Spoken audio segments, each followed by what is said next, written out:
Ainda que tenham dito que, em toda a nossa galáxia, apenas na Terra o cricket, ou cricket, é tratado como um assunto adequado para um jogo e que, por esse motivo, ela tenha sido posta à parte, isso só se aplica à nossa galáxia e, mais especificamente, à nossa dimensão. Em algumas das dimensões mais elevadas, as pessoas acreditam que é possível se divertir pelo menos um pouco, e elas têm jogado algo muito peculiar, chamado Ultra Cricket Broquiano, durante seja lá qual for o equivalente transdimensional delas para bilhões de anos. Sejamos sinceros, é um jogo asqueroso, diz o Guia do Mochileiro das Galáxias. Mas, por outro lado, qualquer um que já tenha ido até uma das dimensões mais elevadas sabe que são todos uns bárbaros nojentos por lá, que deveriam ser destruídos e massacrados, e, na verdade, já teriam sido se alguém conseguisse descobrir uma forma de disparar mísseis em ângulos retos em relação à realidade.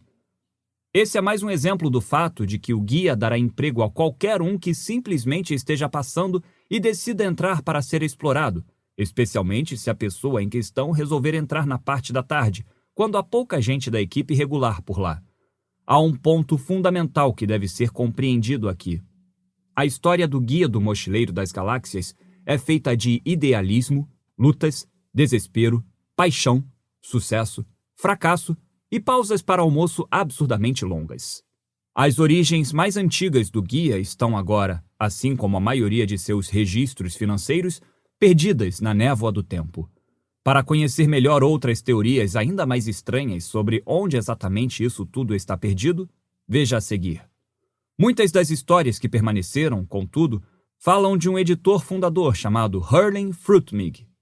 Segundo a lenda, Hurling Fruitmig fundou o guia, estabeleceu seus princípios fundamentais de honestidade e idealismo e depois foi à falência.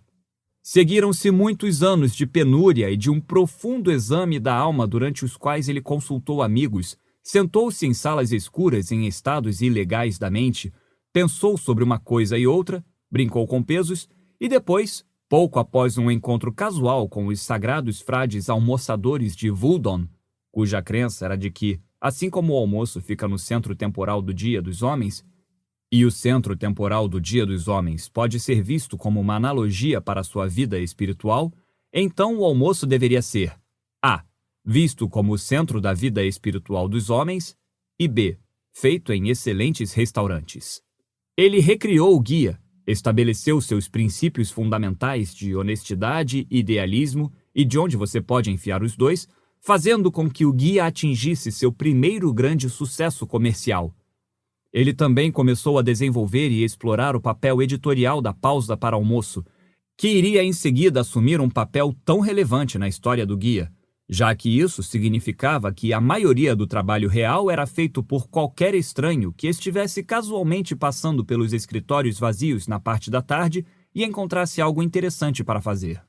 Pouco tempo depois, o guia foi englobado pela editora Megadodo de Beta de Ursa Menor, o que o colocou em excelente situação financeira e permitiu que seu quarto editor, Lig Lurie Jr., pudesse se dedicar a pausas para almoço de porte tão fenomenal que nem mesmo os esforços de editores mais recentes, que começaram a organizar pausas para almoço patrocinadas para a caridade, parecem ser míseros sanduíches em contraste.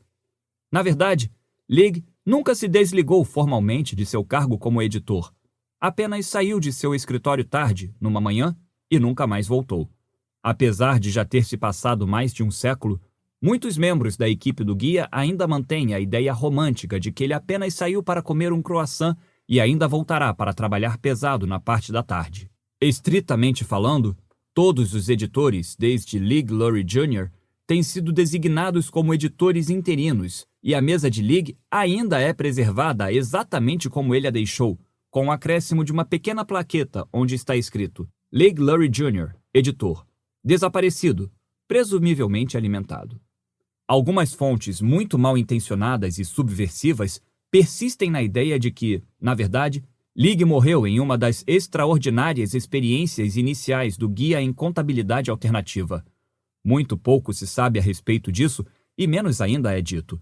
Qualquer um que tenha sequer notado ou, ainda pior, chamado a atenção para o fato curioso, mas completamente acidental e sem sentido, de que todos os mundos nos quais o guia abriu um departamento de contabilidade tenham sido pouco depois destruídos por guerras ou desastres naturais, é passível de ser processado até o último centavo. Apesar de uma coisa não ter nada a ver com a outra, é interessante notar que, nos 2 ou 3 dias anteriores à demolição do planeta Terra para abrir caminho para uma nova via expressa hiperespacial, tenha havido um aumento dramático no número de OVNIs avistados naquele planeta, não apenas sobre o Lord's Cricket Ground em St. John's Wood, Londres, mas também sobre a cidade de Glastonbury, em Somerset. Glastonbury sempre esteve associada a mitos de antigos reis, bruxaria, linhas de força-lei e curas de verrugas. Agora havia sido designada como localização do novo escritório do Departamento Financeiro do Guia do Mochileiro das Galáxias e, de fato, cerca de 10 anos de registros financeiros foram transferidos para uma colina mágica nos arredores da cidade poucas horas antes da chegada dos Vogons. Nenhum desses fatos, por mais estranhos ou inexplicáveis que possam parecer, é tão estranho ou inexplicável quanto as regras do Ultra Cricket Brookiano, tal como é jogado nas dimensões mais elevadas. O conjunto completo das regras é tão maciçamente complicado que, na única vez em que foram encadernadas em um único volume, sofreram um colapso gravitacional e transformaram-se num buraco negro. Um pequeno resumo, contudo, seria mais ou menos o seguinte. Regra número 1. Deixe crescer pelo menos 3 pernas adicionais. Você não irá precisar delas, mas isso entretém os espectadores. Regra número 2. Encontre um bom jogador de Ultra Cricket Brookiano. Faça alguns clones a partir dele. Isso elimina o tedioso processo de escolher e treinar os jogadores. Regra número 3. Coloque o seu time e o time adversário em um campo bem grande. Depois construa uma parede bem alta ao redor deles. O motivo é que, apesar de o jogo atrair grandes multidões, a frustração que os espectadores sentem por não conseguirem de fato ver o que está acontecendo faz com que imaginem que o jogo é muito mais interessante do que realmente é. Uma multidão que tem acabado de assistir a uma partida chata tem uma experiência de afirmação da vida muito menor do que uma multidão que acredita ter acabado de perder o evento mais incrível em toda a história dos esportes. Regra número 4. Jogue um monte de acessórios variados para a prática de esportes por cima da parede para os jogadores. Qualquer coisa serve. Bastões de cricket, bastões de baseball, pistolas de tênis, esquis e qualquer outra coisa que possa ser usada para bater. Regra número 5.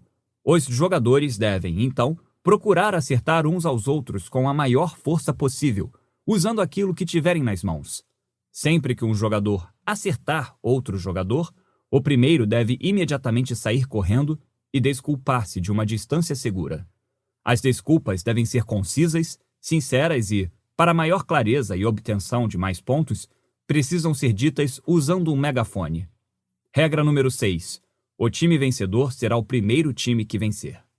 Muito curiosamente, quanto mais popular esse jogo se torna nas dimensões mais elevadas, menos ele é praticado de fato, já que os times competidores, na maioria, estão atualmente em estado de permanente guerra uns com os outros a respeito da interpretação dessas regras. Isso tudo é muito bom porque, a longo prazo, uma boa e sólida guerra gera menos danos psicológicos do que um jogo maçante de Ultra Cricket Brookiano.